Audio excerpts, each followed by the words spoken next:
Hello everybody, welcome back to another episode of the Access Blockbusters Pod. I hope you guys are having a phenomenal week. Welcome back to the podcast. And guys, if you are new here, make sure to subscribe to the Access Blockbusters YouTube channel. That's where all these podcast episodes are going to be housed, as well as on Spotify. So if you guys prefer to listen on Spotify, all of the episodes will be there as well. Give the podcast a rating. Let me know what you think about it in the comments down below, wherever you're watching. Spotify, YouTube, all that good stuff. Thank you guys so much for tuning in to today's episode. And guys, like I mentioned a couple weeks ago, this is going to be a pre-recorded episode, so unfortunately won't be able to kind of break down the breaking news or anything that's come out over the past few days. I'm sure that things like The Acolyte are going to be wrapping up soon, and I'll be sure to be talking about them as soon as I am available to record new episodes. But for now, I wanted to record an episode on a topic that I thought was really interesting and hopefully will be interesting for you guys as well. So with the emergence of the MCU into the spotlight over the past 10-15 years, we've seen this massive interest in shared universes, and we've seen this massive interest in comic book movie properties as well. However, obviously, there are a couple other factors that have gone into what I'm going to be talking about today, which is the fact that the DCU, the DC Extended Universe, has really faltered. I think even if you were a fan of all the properties, and I'm a fan of a certain few of them at least, including the Suicide Squad, the first Wonder Woman, Peacemaker, things like that. I think it's hard to deny the fact that the DCU as a whole, financially, critically, has been disappointing. And so it's led to a full, or we'll talk about what kind of reboot it is, but some kind of reboot, some sort of reboot from the mind of James Gunn, formerly of the MCU and the Guardians of the Galaxy franchise. And so today I wanted to take a look at the future of the DCU, sort of the beginnings, the phase 1, or they're calling it chapter 1, Gods and Monsters, and really take a look at what I think are the big potential films and shows, what I think have the highest ceilings, and then what I think are some concerns as well as we head forward into the DCU. But the other thing I wanted to mention is that I think that the DCU starting the first film, at least, with Superman in 2025, because I know Creature Commandos is coming out in late 2024, but I think that the timing of Superman coming out in 2025 is really good. It couldn't have come at a better time, because the other thing I wanted to mention quickly before we get into the DCU is just that the MCU is sort of hitting a little bit of a lull point. Now, this podcast is coming out before Deadpool and Wolverine, and so obviously we won't know for sure, whether or not that Deadpool and Wolverine will kind of kickstart the MCU back into high gear. But I think even that is a great thing as well, because I think that having both the MCU and the DCU kicking at high gear is going to be fantastic for all of us involved. I, for one, a lot of my content here on the channel has been MCU related. That's really nothing against the DC properties. I love, again, a certain few of the DCEU properties. I've loved the characters. I loved the Batman, for example. And I think that James Gunn is really one of the best people in the industry to be able to take the DCU forward. And so, to me, it's really exciting transitioning now into the beginning of the DCU, just to have a new shared cinematic universe that is, it's going to be shared, and it's going to be kind of playing off of all the templates set out by the MCU, but obviously James Gunn will be messing around with it and playing with it in his own way. But just the template of having these interconnected stories and all these different mediums, and culminating probably in Justice League and Justice Society films and things like that. But it's gonna be new. It's gonna be fresh. I think that while I don't want the MCU to reboot anytime soon, I think that starting after the Multiverse Saga with sort of a fresh mutant saga is exciting, because you have new things to look forward to. You have a fresh start. And so I think that that's one of the things that the DCU, not the DCEU, the DCU represents. So yeah, I just wanted to talk about all the projects that have been either officially or sort of semi-unofficially announced, because there are some projects that are rumored for the future, and there are some castings and things like that are rumored. But I just really wanted to go through what the slate looks like as we head into Chapter 1, Gods and Monsters. So for those of you who don't remember, I believe this was about 6 months, maybe even a year ago at this point, where James Gunn posted a YouTube video where he announced the initial slate, Chapter 1, Gods and Monsters of the DCU. At the time, he actually mentioned the fact that this initial slate that he was announcing was not the full lineup of the first chapter, which is interesting, because if you kind of look at the spacing here as we kind of go through this list, you'll see that there are a lot of projects coming out that, like in this initial slate of Chapter 1 of the DCU, there are a lot of projects coming out. And if this isn't even the full slate, And if we kind of go by James Gunn's words, and I'm looking, I did a lot of looking and digging around, and I went on the Wikipedia page to kind of find some quotes, and it seems like Peter Safran, who is sort of the co-head of the DCU. I'm gonna have to get used to not saying DCU, saying DCU. But Peter Safran said that they are aiming for 2 movies and 2 Max shows a year. And again, that's interesting because as we kind of go along this list of projects that have been confirmed thus far, it seems like they're going to be taking their sweet time. Now, there are obviously some benefits to this, and there are some drawbacks as well. I think the benefits are very clear in that the quality of these projects will be prioritized, and that's something obviously that the MCU in the previous couple of years, with their mandates to have all these Disney Plus shows come out, has been lacking. So if the DCU is focusing on quality, that's always a good thing. The other thing, though, I wanted to point out is that, if you have, I don't know, I don't think this is going to be true, but let's just say you have something like 5 years between Superman films. You're not going to be able to get that kind of quick character progression that you might want. I'm sure Superman will show up in other projects, but, there are benefits to having a situation where you have a Spider-Man Homecoming come out in 2017, and then obviously him show up in Infinity War in 2018, have him show up in Endgame in 2019, and then Far From Home in 2019 as well, and then have him in No Way Home in 2021. Obviously, there are not many actors that might be able to commit to a role like that, basically appearing in the same role, like 5 or 6 years in a row. I know Robert Downey Jr. did that at one point with Iron Man, but still, it is nice to have that kind of cohesiveness and continuity. So I'm very curious to see how James Gunn handles, sequels and second seasons of shows and things like that. So before we get into a kind of play-by-play and a breakdown of each project and where it stands and what I think it could represent in the overall grand scheme of this first chapter of the DCU, just wanted to kind of mention a couple other things that I found in the Wikipedia article about the DCU, and just some other things that, have been floating around thus far. So one of the things that James Gunn and Peter Safran said is that no Justice League members will be reprising their roles. And this is kind of an obvious thing, right? Because as we kind of think about what this DCU is, it has been described as a soft reboot of the DCEU, which is interesting because, at the time when the Flash movie came out about a year ago, James Gunn and Peter Safran were saying this film was going to reset the DCEU into sort of soft rebooting and soft launching into the DCU. Now, for those of you who have seen The Flash, I don't think The Flash did anything of the sort. If you've been on my channel for a long time, you know that I don't want to talk about The Flash for too long. I don't think it's worth talking about The Flash for an extended period of time because of what Ezra Miller had been doing and all that kind of stuff. But suffice it to say is that, I kind of thought that The Flash would be this resetting point of the DCEU into the DCU, and it wasn't really anything of the sort.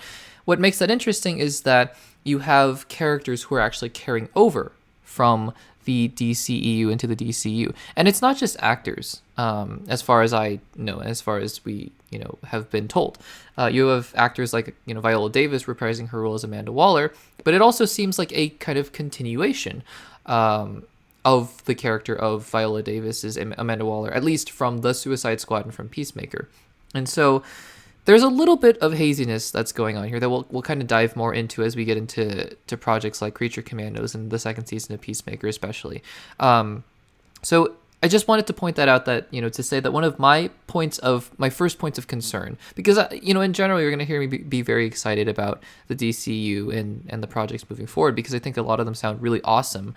And have a lot of potential. But one of the points of concern that I have is this sort of gentle breaking away from the DCEU, which again is not me, bashing on the DCEU, just to say that if you're going to reboot, then you should reboot. And I understand that James Gunn was in kind of a sticky situation where he was making projects like the Suicide Squad and Peacemaker at the end of the DCEU, and he really, frankly, didn't want anything to do with the DCEU and its story, I think, at that point. And he just wants to continue those characters on. So I get that, but it's just kind of a weird situation you find yourself in, where you have all these fans who are big fans of, Gal Gadot as Wonder Woman, who at one point said there was going to be a Wonder Woman 3, and now it doesn't look like there's going to be a Wonder Woman 3. And it seems like she misspoke, or all these kinds of things that are going on. And it just seems like it's messier than it needs to be, which is all I'm trying to say. Honestly, probably after Peacemaker Season 2 and after Waller, which are the two, shows that seem like they're carrying the most weight from the DCU over. And again, I know Peacemaker Season 1 didn't have a ton of continuity from the DCEU proper, other than, Economos and Harcourt carrying over and the Justice League cameos at the end. But still, it's just it's interesting is all I'll say. There's a lot of gray area that's kind of moving forward from the transition from the DCEU into the DCU.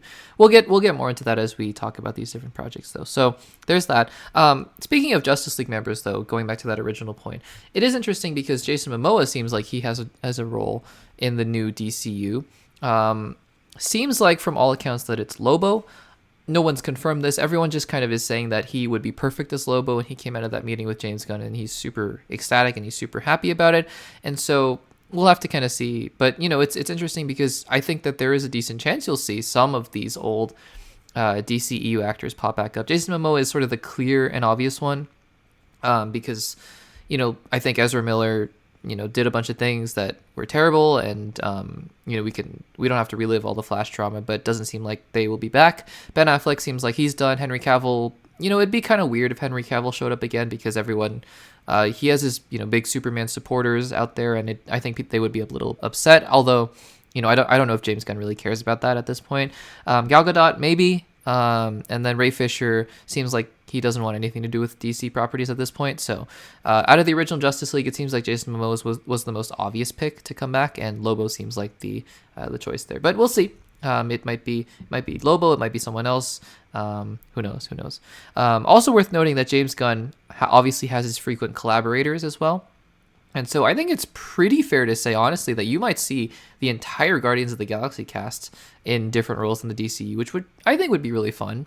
I'm sure Chris Pratt will have some kind of role. Zoe Saldana, maybe. I think especially Karen Gillan, who played Nebula in the Guardians films, will definitely have a role. Maybe Bradley Cooper voicing someone else, Vin Diesel voicing someone else. Sean Gunn already has roles in the DCU, so there's that. Obviously, Sean Gunn is James Gunn's brother. And Dave Bautista, I think, is the other prime candidate to fill in roles. I think Dave Bautista has already said that he's had meetings with James Gunn about roles. So, James Gunn has the people that he likes to work with, and I'm sure we'll see them popping up here and there. Okay, so without further ado, let's kind of get into the list of projects that have been announced / unofficially announced. I'll talk about how far they are into production and what to expect and things like that. Before we get into the actual list, though, I think it is worth mentioning and talking about Blue Beetle, which was part of the DCEU proper before the DCU. Now, the reason I bring up Blue Beetle is because it kind of ties into this whole haziness around the continuity of the DCU and the DCEU. I'm getting sick of saying those things. I'm just going to say old DC and new DC, maybe. Maybe that'll help. So again, just kind of muddying the waters between old DC and new DC, because Blue Beetle obviously originally was meant to be an origin story set within the DC, the old DC, but then later, as the film was coming out, there were interviews done with the director and with the star, Jolo Marduena, I believe is his name, and basically the actor was saying, no, this Jaime Reyes is going to be a part of the new DC. And James Gunn later kind of, reiterated that point, and so did the director, saying that yes, this Blue Beetle film kind of takes place in the new DC.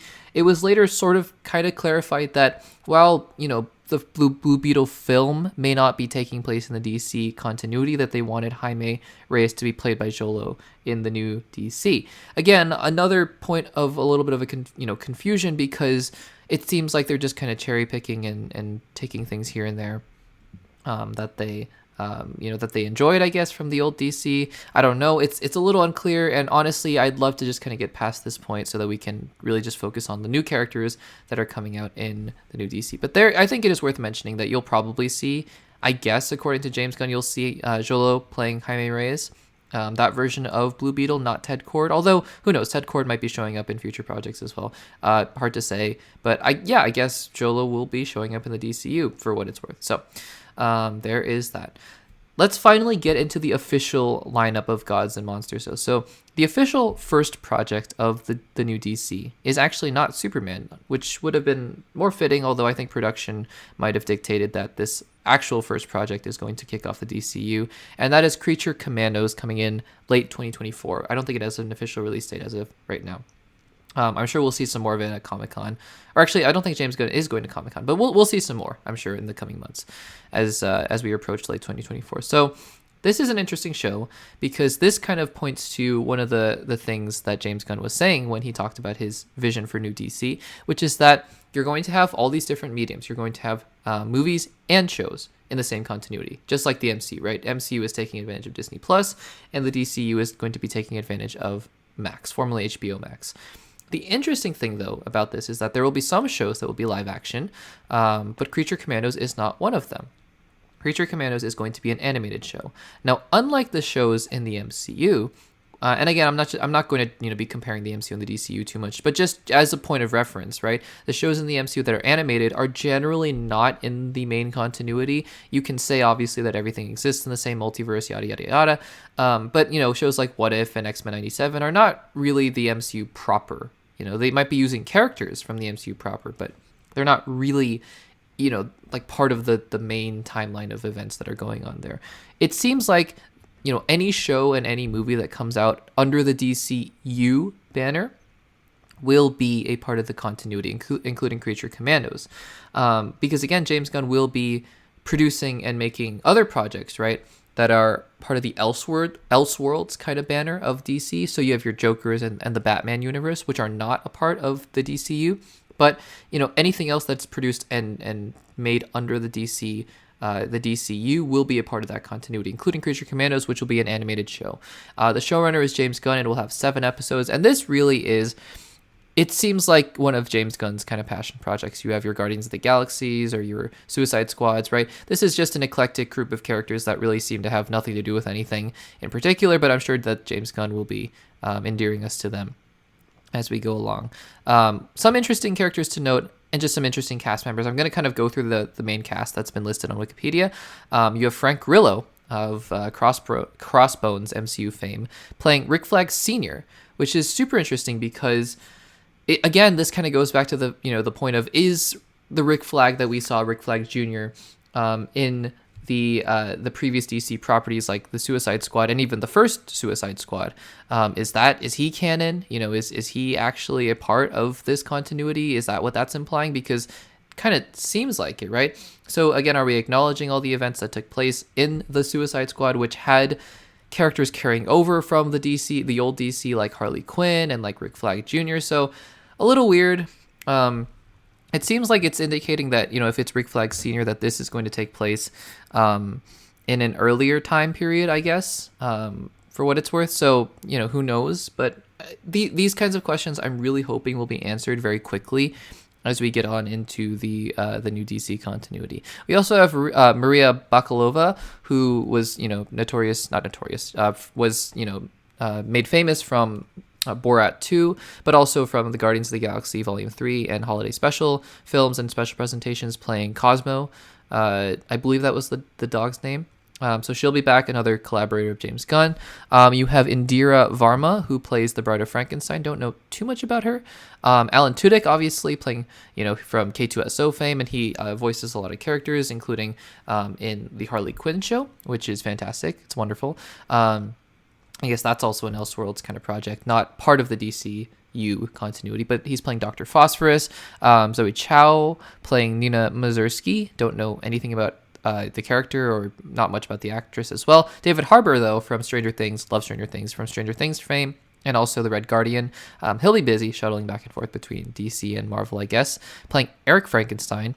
Sean Gunn playing G.I. Robot and Weasel. So again, another reprisal of a role from the Suicide Squad. And speaking of that, Steve Agee reprising his role in animation as John Economos from the Suicide Squad and Peacemaker notoriety, and Viola Davis coming back as Amanda Waller, as well as a character named Cersei, I think, played by Arya Chilatra. I'm totally gonna butcher a bunch of these names, but yeah, just another eclectic group of characters, and I'm sure that it's gonna be just a fun, wacky ride. The other interesting thing to note, though, is that James Gunn did say that these characters So if you have these actors who are playing these roles in animation, voicing them in animation, they will be reprising their roles in live action. So obviously you have Economos and Waller. Sean Gunn, I'm sure, will just be doing motion capture and some voices for G.I. Robot and Weasel. So he'll be back because he has another role in the next film that we'll be talking about. But I guess, you'll expect to see David Harbour show up as Eric Frankenstein, although I truly don't know, are any of these characters going to show up again? If this takes place somewhat in the past, I don't know. I guess not. It shouldn't take place too far in the past now that I think about it, with, Viola Davis and Steve Agee coming back as Economos and Waller. Maybe Rick Flag Sr. is just alive, just hanging around. I honestly don't know. I don't know too much about this property, but I'm excited, somewhat interested to see how the first project in the DCU continuity kicks off. So then we move on from there. The first real big film, though, the starting off point, because I like to say, for example, that the real end of the MCU Phase 3 was Endgame, even though it was technically Far From Home. In the same way, the technical beginning of the DCU is going to be Creature Commandos, but really the big start is Superman, coming in July 11th, 2025. Written and directed by James Gunn. It's a big passion project of his, and starring David Corenswet as Superman, Rachel Brosnahan as Lois Lane, Nicholas Hoult as, I almost said Beast, not Beast, he was Beast, Nicholas Hoult as Lex Luthor. Great casting all around, and there's tons of other supporting actors as well that have filled out the cast, including the aforementioned Sean Gunn as Maxwell Lord. So that will be his role in the DCU, I suppose. That was previously played by Pedro Pascal in Wonder Woman 1984, a film that I personally was not a big fan of. You can check it out on the channel. But anyways, I think that, I think before seeing Guardians of the Galaxy, the holiday special, and before seeing, I guess before seeing Guardians of the Galaxy Volume 3, although you can go back on my Phase 4 rewatch videos, and I really think that it was the Guardians of the Galaxy holiday special that sold me on James Gunn's ability to do a Superman. Because honestly, having seen Guardians 1, 2, and 3, and having seen the Suicide Squad, and having seen Peacemaker, I was confident in his ability to make a very competent and good, funny film. But I wasn't quite sold on his ability to make a film that, balanced out that zaniness with the emotion. Because, a lot of his projects do have emotion. Even the Suicide Squad did with Starro at the end, and Guardians 2 did with Yondu at the end, and Guardians 3 obviously had a lot of emotion in it, but it also had a lot of wackiness, and it was hard for me to envision a world in which James Gunn could tone down the wackiness in a way that made sense for Superman, until I saw the holiday special, which is still very silly and very goofy, but it captured a different sort of emotion that I was looking for in the Superman, which is warmth, right? Not to say that the other films that he's made don't have warmth in them, but the holiday special proved to me that he could tell a story that, all throughout had that kind of warmth in it. And so that's what I'm looking for in the Superman film. I'm really excited about it now. The one thing I will say with Creature Commandos, with Superman, and with Peacemaker, and then obviously with heading up the entire studio, is that I'm a little worried he's spreading himself too thin creatively. I know that he has Peter Safran to help guide him through this process as well, on the more technical side, the business side. But still, it's just a little bit concerning to me that he's spreading himself so thin. We'll have to see, obviously. I just hope that he's not, going after too many of these passion projects, and that, he's taking the time to really delve into each one of them and devote his time and energy into each one of them. So we'll see.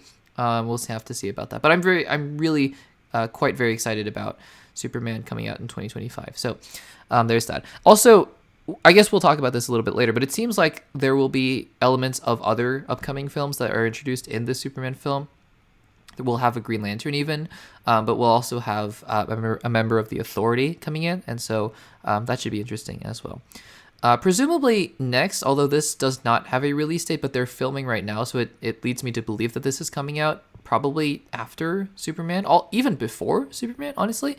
But it has to be sometime in 2025, and that's Peacemaker Season 2. I've said this many times now in this podcast episode, the continuity and what's going on with that, I just have no idea. I'm sure we'll get some explanation. I think James Gunn mentioned something like, the events of Season 1 are kind of loosely going to be there in the background, and you can kind of loosely tie that to canon, I suppose. I guess kind of like Daredevil Born Again with the Daredevil show, although that seems like it's a direct continuation. I'm not sure, honestly. We'll have to see. whether or not they bring back, the ghosted Peacemaker's dad, for example, or if this is just an entirely different story with the same actors. I have no idea. Honestly, I have no idea. So yeah, we'll have to see. I loved Peacemaker season 1. Thought it was fantastic. I would not have complained about a Peacemaker season 2. For me, as someone who follows these continuities very closely, it's just getting a little bit confusing, but I'm sure that they'll have a good explanation for it moving forward. So there's that. Peacemaker season 2. Yeah, very exciting. And then hopefully Peacemaker will have a run-in with some of these other characters going forward. The next project up, which has a release date, because the rest of these projects do not have release dates, so we're just kind of guessing at the general continuity here. But the next project that does have a release date is Supergirl Woman of Tomorrow, which is basically taking inspiration directly from the comic book of the same name. It's going to be directed by Craig Gillespie, who directed a lot of really interesting films recently, including I, Tonya, got some Oscar buzz, Cruella, which, I think was received fairly decently, but it, importantly was a big budget studio film. And then Dumb Money, which was another film that was received very well recently. Interesting thing, though, is that it's being written by, I'm going to butcher the last name, but Anna Noguera. And it's starring Millie Alcock, who is from House of the Dragon. And so some unknowns here, because Anna Noguera, again, apologies if I mispronounced the name, has not directed or not written much of anything outside of short films. And in fact, I'm just going to look up very quickly because I did see here. Yeah, so she's actually writing 2 projects in the DC. We'll talk about the other one later, but it's interesting because I think the story that I heard was that her pitch and I guess her script for Supergirl Woman of Tomorrow was so good that James Gunn just really, thought she was the best fit. And I mean, he must really like her writing because, like I said, she's writing another project that's coming out later. So we'll see. I've heard nothing but good things. I personally don't read many comics, but I've heard nothing but good things about Supergirl, Women of Tomorrow, the comic book. And so, yeah, I mean, Millie Alcock I heard was great in House of the Dragon. Haven't seen it myself, but I have faith that this will be another good step in the DCU going forward. It's establishing 2 really seminal characters, I suppose, in the DC canon. So I guess that's never a bad thing to have Superman and Supergirl coming out strong out of the gates. And so, yeah, I don't see any reason not to be excited about this. Although, again, I just really, I suppose reading the comic would be a good thing for me to do before this film comes out in 2 years, which is kind of crazy. But yeah, super looking forward to this as well moving forward. And it's also worth noting that she will likely be in Superman Legacy as well. So that'll be super exciting.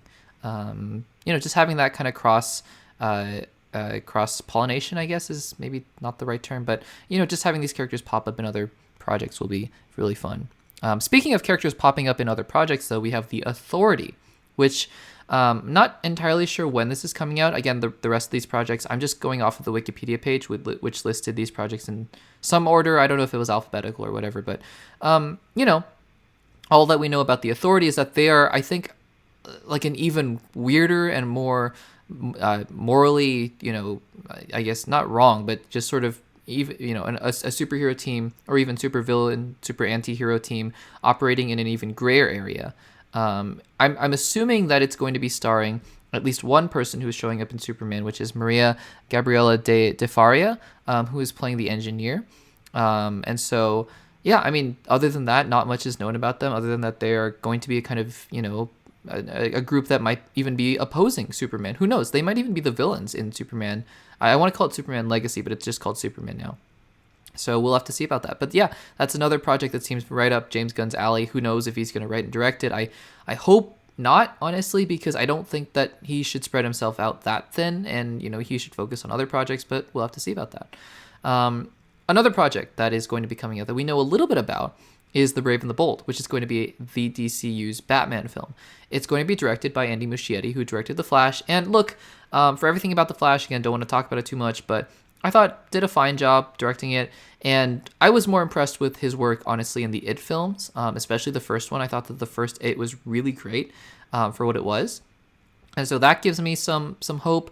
Although, yeah, I mean, it wouldn't have been my first, he wouldn't have been my first choice, but he's very established, I suppose, in this big budget superhero and big budget film IP space. So I suppose that he has that going for him as well. The the film will be exploring the Bat family, so Damian Wayne will be a part of it as well.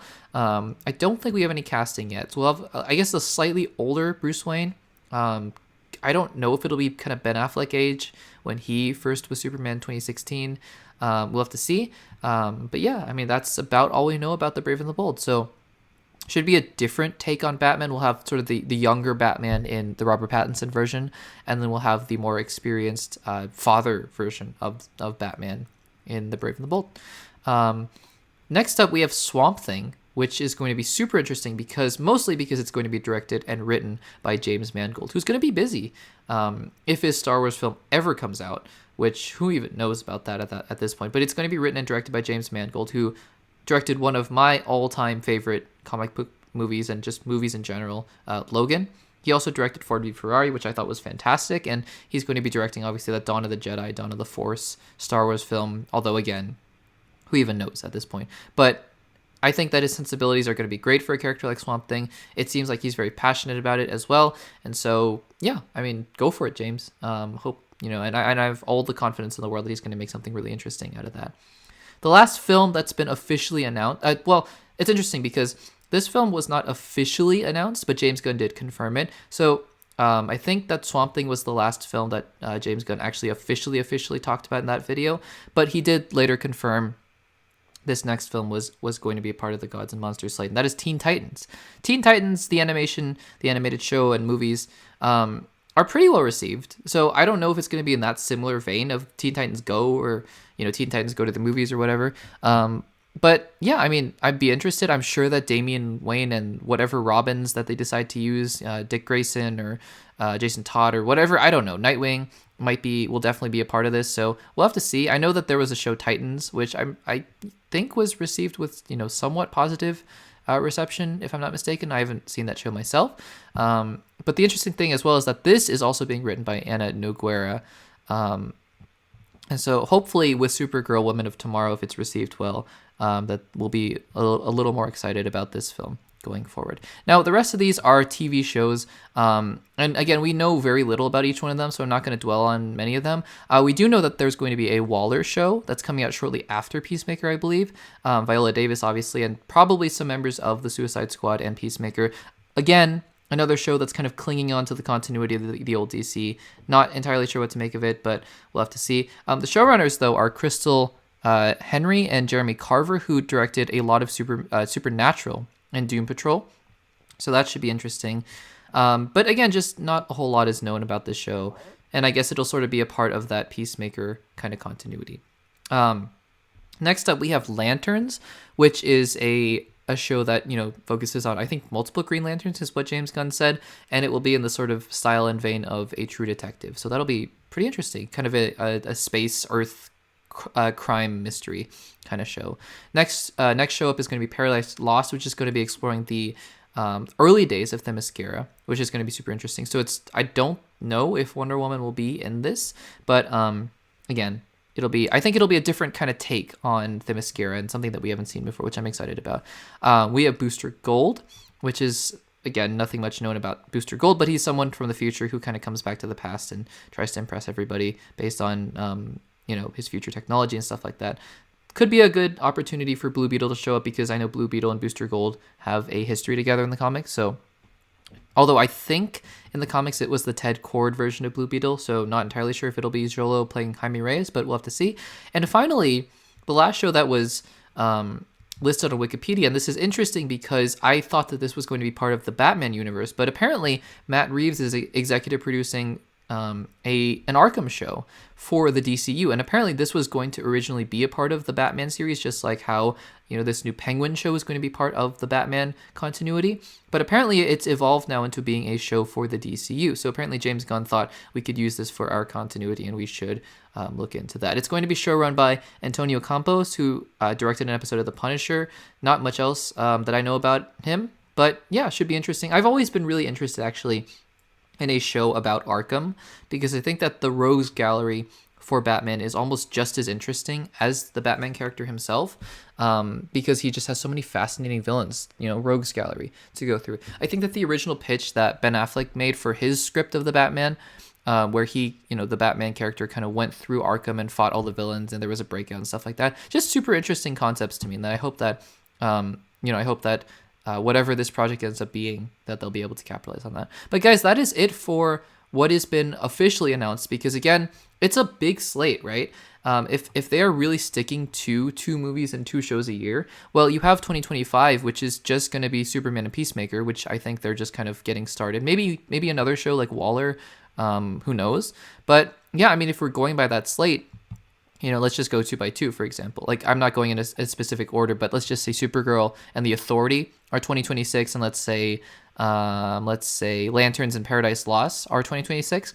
And then you have The Authority and Brave of the Bold, which will be 2027, and then Booster Gold and Arkham, which will be 2027, and then you'll have Swamp Thing and Teen Titans in 2028, and I guess 2 other shows will be in 2028. By that time, like, it'll be, 2029 before we even get a Superman sequel, which will be 4 years later. So I think that's one of my concerns with this, is that I'm not saying that they should release 5 movies and 4 shows every year. I'm just saying that I hope that they're able to have this kind of healthy balance of introducing new characters and new concepts while also revisiting characters that we grow to love. And I'm sure that James Gunn will kind of be monitoring that, seeing how we receive Supergirl, how we receive Superman, and seeing what works and what doesn't for that. But like I said, I'm very excited for the DCU because it represents a fresh start, and it represents something that we haven't seen before. And, with the continuing properties like the MCU, which again, I hope succeeds. I love the MCU, as you guys know.